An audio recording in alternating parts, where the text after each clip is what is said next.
असणाऱ्या IT park विषयी सोलापूर विकास मंच सदस्यांनी महेश कोठे यांची भेट घेऊन परिस्थिती जाणून घेतली आहे।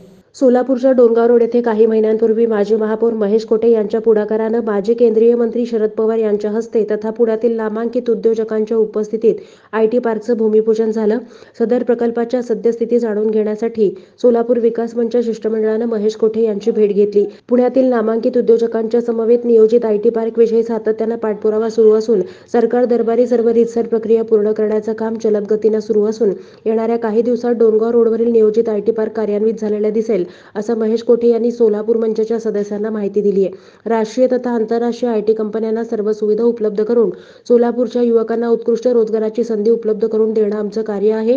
सोलापूरच्या विकासाशी निगडीत महत्त्वपूर्ण अभ्यासपूर्ण सोडवण्यासाठी सोलापूर विकास मंच काम कौतुकास्पद असल्याचे गौरवोद्गार त्यांनी यावेळी काढले। येणाऱ्या काही दिवसात माजी केंद्रीय कृषी मंत्री शरदचंद्रजी पवार यांचा सोलापूर दौरा निश्चित असून त्यांच्या समवेत सोलापूर विकास मंचच्या शिष्टमंडळांची भेट निश्चित करून बैठक आयोजित करण्याचं आश्वासन महेश कोठे यांनी दिलं।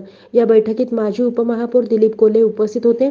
यावेळी सोलापूर विकास मंचचे मिलिंद भोसले, योगीन गुर्जर, सुहास भोसले, इक्बाल हुंडेकरी, आरती अरगडे आदी मान्यवर उपस्थित होते।